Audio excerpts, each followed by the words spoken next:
Salut, c'est Dams Aventure et aujourd'hui, non pas d'aventure, désolé, pas de défi, pas d'aventure, mais aujourd'hui, petite story time, petite histoire. Ça me fait déjà rire d'avance parce que c'est un truc qui était assez drôle. Et pour cette première histoire, je vous emmène en Inde. C'était en 2000... On est en 2019, je suis sur mon vélo avec mon meilleur ami et nous nous dirigeons vers l'Inde. Donc on arrive en Inde. Donc l'Inde, voilà, on a tous en tête les Bollywood. Gandhi, la nourriture, les épices. Ah Tim, pas trop épicé? Bah ça là, ça, regarde, filme ça là. Ça là dans ta bouche c'est le feu. Ça c'est du dal. Dal, Chapati, papad, rice, apapor, bhaji. bhaji. Aloo Bhaji. Aloo bhaji. Hein? Aloo bhaji. Aloo bhaji. Il faut savoir qu'en Inde, il y a 1,326 milliard d'habitants. Ce qui est pas mal, oui, effectivement. D'ici 2025, l'Inde va dépasser la Chine en nombre d'habitants. Et ça, c'est inquiétant parce que, pour vous donner une idée, l'Inde, c'est 6 fois la taille de la France. Et en France, on est 67 millions, 68 millions. Donc eux, dans 6 fois la France, il va falloir qu'ils rentrent 1,5 milliard d'habitants. Niveau démographie, ça pose énormément de problèmes, niveau économie. Un fait à savoir sur l'Inde, c'est que c'est l'un des pays les plus riches du monde et qui a une forte croissance économique, un fort développement, mais avec 90% de la population pauvre. Donc voilà, sympa. Donc c'est-à-dire que les mecs sont blindés, le pays est blindé, mais les gens sont pauvres. Donc il y a des gens très très riches en Inde, mais très très peu. Voilà, et tout le reste, ils crèvent la dalle. Mais voilà, ça leur empêche pas d'être vraiment des gens formidables. On a rencontré vraiment des gens incroyables en Inde.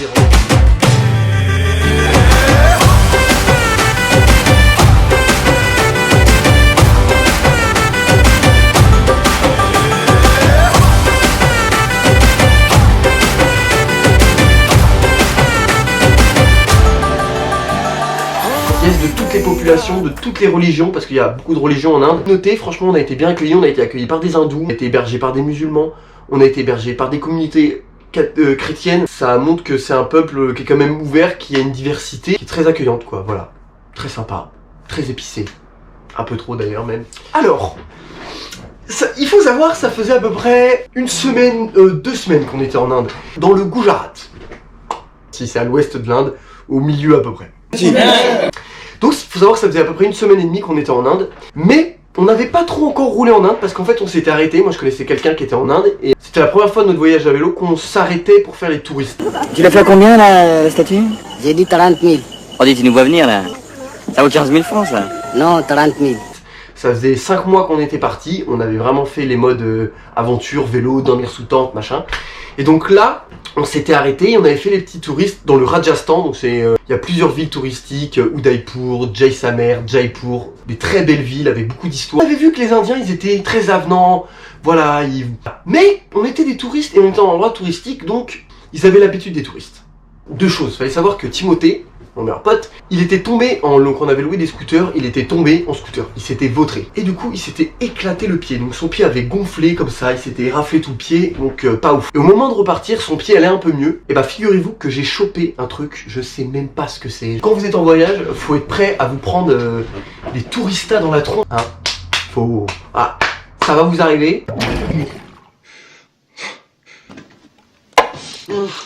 Et bah moi, ça m'est arrivé un peu trop, je pense. Voilà, j'aurais peut-être préféré un peu moins. Donc on allait repartir sur nos fidèles destriers à traverser l'Inde en vélo. Alors on devait la traverser d'ouest en est. Et donc on était prêts, son pied allait un peu mieux. Et moi, juste avant de partir, 42 fièvres, je me mets à trembler, j'ai la gorge qui enfle, des plaques blanches dans la... Horreur, j'arrivais même plus à avaler, bref. Donc j'attends 1 jour, 2 jours, 3 jours et il fallait qu'on avance, fallait qu'on reparte. Et ben moi je suis reparti avec 38, 39 de fièvre, c'est pas bien, donc je vous mets une photo de ma tête. Donc là vous voyez très bien que le gars, il est pas au meilleur de sa forme. Le gars, il est pas au mieux le mec. Tu vois bien que le gars, il est pas en forme le gars, tu vois. Donc on arrive dans toute cette circulation en Inde. Ça faisait 1 journée qu'on était reparti de nos vélos. Donc avec mon pote, son pied cassé, et moi avec mon je sais même pas ce que c'est, mon infection intragorgiale. J'étais claqué. Fin de journée, 17h, on s'arrête à une place parce que on voulait goûter du jus de canne à sucre. Les images. Alors Timothée, Le jus de canne. C'est pas mal. Là, c'est du extrait le site sur le cadre. C'est very good.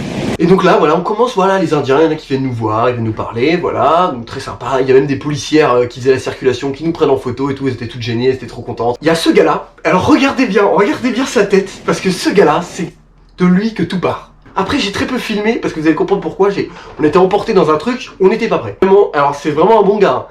Parce qu'il allait dans quoi il allait nous embarquer, ce gars-là. Donc vous avez ce gars-là, on va l'appeler Pierre. Voilà, il dit ouais, je suis journaliste, venez chez moi. Ouais, d'ailleurs, je vois pas le rapport, je suis chez moi. Bon, pas trop de rapport. Vous allez pouvoir dormir, voilà, vous reposer, machin. Nous, on dit bah 17h, ouais, on va peut-être que pu rouler encore 2-3 heures, tu vois. Mais moi, je dis ouais, mais vas-y, si on peut dormir dans une maison ce soir, sachant que je suis crevé, j'ai de la fièvre, j'ai qu'une envie, c'est de dormir. Si c'est pour me retrouver dans un temple. Oui, parce qu'en Inde, on dormait souvent dans les temples, sauf qu'il y avait quelques désavantages. Donc on suit Pierre, nous. On arrive chez lui. Il dit ouais, ma femme, mes enfants, ils sont pas là ce soir. Et moi, je lui explique, bah voilà, je suis malade et tout. Et c'est là que l'élément déclencheur arrive un peu. Il dit ouais, ce soir, je vois des amis, venez, on fait une petite partie. Soit c'est quoi? Une bar mitzvah, son anniversaire, je sais pas, ou c'est juste des potes qui se retrouvent après le travail pour rigoler et faire la fête. Moi, je lui dis, moi, écoute-moi, moi, je peux pas, Pierre, je suis éclaté, Pierre. Pierre? Présente. Ah. Pierre? Présent. Y a pas moyen, j'ai 38 de fièvre, je tremble, je peux rien manger, j'ai qu'une envie, c'est de dormir et attendre que ça passe. Timothée, mon pote par politesse, il dit bah moi je vais y aller, et toi tu restes, tu te reposes. Timothée, pareil, Pierre. Moi je me dis enfin je suis tranquille, j'entends pas trop la circulation, je suis dans son appart, le gars je suis dans son lit, il nous a laissé son lit, donc moi je suis bien. Je vous mets des images au moment où je suis dans le lit, où Timothée est parti avec Pierre. Ok, en direct de l'Inde. Moi j'ai chopé je sais pas quoi. Et du coup, bah fièvre. Pendant 2 nuits, j'ai mis bah non, j'ai l'impression de repartir. J'avais 42 fièvre. J'ai commencé à avoir mal à la gorge. Et la 3e nuit, bah, c'était même plus mal à la gorge. J'ai des taches blanches, je suis infecté. J'ai mal à la dent, c'est rouge, je sais pas ce que j'ai. Putain, en vrai, ça me fait chier d'avoir des conneries comme ça. Et à un moment, il y a Pierre qui revient. No, it's Damien. Il revient, Pierre, il dit allez, tu veux pas venir, t'es sûr? Je dis non, désolé, moi je suis malade, tu vois, je suis pas bien. Trop sympa là, on dort chez lui là. Je sais pas si vous allez voir. C'est pas du grand luxe, hein. Mais putain, en Inde, c'est du luxe. Hein. Bon, Pierre repart. Se passe 30 minutes, 1 heure, Pierre il revient avec Jean-Marc. Donc Pierre et Jean-Marc, 2 Indiens, hop, Pierre il avait pas capté que je lui ai dit, il s'est dit bon bah moi ça va marcher, peut-être que Jean-Marc va le convaincre. Oui. Donc bien plus convaincant Jean-Marc, c'est-à-dire qu'il m'a pris du lit, il m'a dit allez tu viens, bon moi, allez c'est parti, samba. Voilà, c'est parti pour la partie. Alors que j'étais à l'article de la mort. Je suis bon allez, je me dis, ça se trouve je vais juste boire un verre avec eux, par politesse, et je vais repartir. Il était 20h. Et donc là j'arrive, on va chez un gars, j'avais plusieurs gars, ils étaient 4-5, et je vois Timothée ici. Et là Timothée il fait une tête, mon pote, quand il me voit. Qu'est-ce que tu fais là? Moi je suis là, mais je sais pas trop, c'est bien, Jean-Marc, ils m'ont demandé de venir. Bah j'ai pas eu trop le choix en fait. Mon corps ne comprend pas ce que je fais là, mais je suis là. T'es fou quoi. On est là, les gars ils discutent et on se présente, ouais vous venez de France, on fait le tour du monde à vélo, voilà on fait quelques photos avec eux, ils sont sympas. Donc t'avais Pierre, le petit bouc de 40 ans, journaliste, Jean-Marc, le protestant et très insistant, un bon gars, professeur des écoles, et il y avait 2 autres gars un peu plus jeunes. Un gars un peu beau gosse, tu vois l'Indien qui avait réussi, tu vois, il avait une grosse moto, et tout, il parlait bien anglais, et tout, il avait voyagé un peu en Afrique et tout, voilà, beau gosse. Et ces gars-là, ils font bon, venez, on vous emmène à un endroit pour être plus tranquille, pour faire la fête. Moi, là, à ce moment-là, je me laisse porter, je me dis, bon, vas-y, frère, foutu pour foutu. Donc là, je monte derrière Steven, on va l'appeler Steven, je monte derrière Steven. Grosse moto, et Timothée, il monte, gars, en scooter. Et là, c'est parti, on part. Donc en Inde, la circulation, c'est... Voilà, je vous mets quelques photos. Attendez, stop. Est-ce que vous avez vu le gars qu'on a croisé en scooter là, qui porte un espèce d'escabeau au-dessus de la tête? Juste, je vous le remets.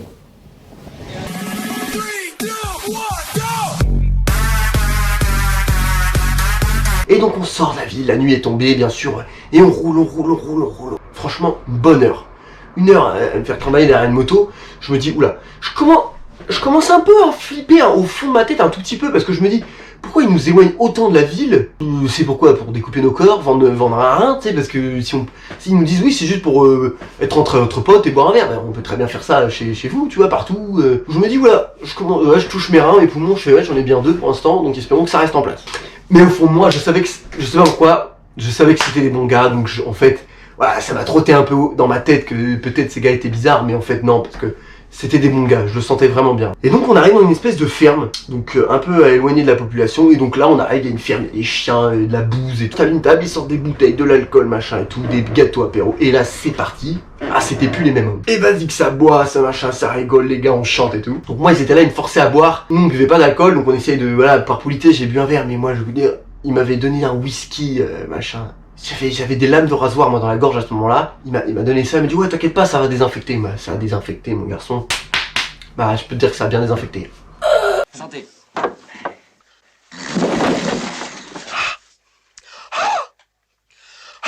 On fait la fête et tout, minuit, 1h. Bon vas-y c'est fini et tout, on rentre.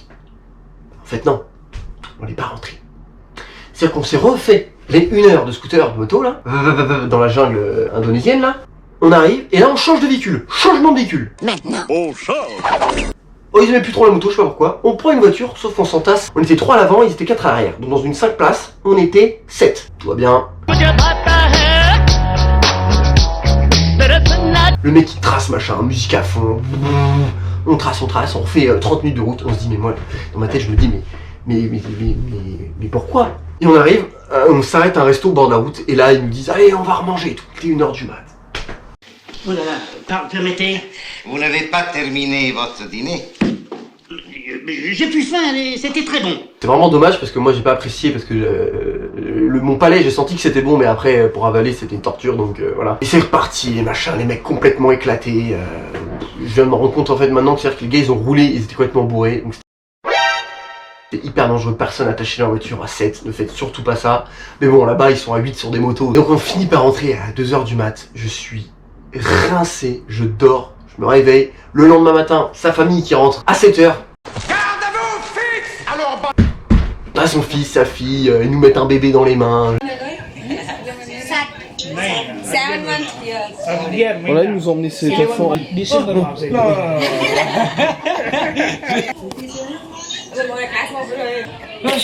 Oh là. À tes souhaits. Bouli-churia. Bouli-churi.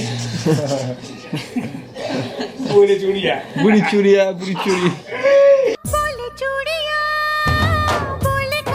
Donc voilà, ils étaient hyper sympas, appréciés comme j'aurais dû parce que j'étais malade. Et en fait, ce qu'on a su par la suite, ce qu'on a compris, c'est qu'en fait, ils se cachaient parce qu'ils voulaient pas que leur femme savait pas qu'ils étaient en train de boire et de faire la fête. En fait, ils se cachaient de leur femme. Personne les reconnaît, c'est que pas un voisin qui balance. Eh, j'ai vu Pierre et Jean-Marc en train de se bourrer la gueule avec 2 Français. Et non, la deuxième nuit, on a dormi à l'hôtel. Ils nous ont payé l'hôtel. Et ils ont même payé des médicaments à Timothée parce que son pied commençait à s'infecter. Et donc voilà, donc c'était la première petite anecdote en Inde qui nous était arrivée. Si ça vous a plu, si la vidéo vous a plu, il y aura d'autres anecdotes en Inde, il y en a d'autres sur d'autres pays. Il y a des anecdotes un peu moins drôles, un peu plus flippantes, il y en a des autres encore plus drôles. Et j'ai voulu faire l'Inde parce que ça me tient vraiment à cœur, ça nous tient à cœur avec mon meilleur pote, c'était vraiment un pays très marquant, de par tout ce qu'on voit là-bas. C'est les extrêmes, ça sent bon, ça pue beaucoup de belles couleurs, beaucoup de belles images, beaucoup de saleté, beaucoup de mocheté, de la pauvreté, mais à chaque fois de la richesse des gens. Ils ont un très grand cœur, ils sont très curieux, beaucoup de bruit, tout le temps du bruit. En fait l'Inde c'est voilà, c'est tout est multiplié, tous les sens sont multipliés, le goût, les odeurs, en fait c'est vraiment très impressionnant, c'est vraiment très fort, c'est vraiment très fatigant aussi mentalement. Toute cette culture, toutes ces religions, c'est vraiment beau en fait. Voilà, c'était la story time de Dams Aventure. On se retrouve pour des nouvelles aventures.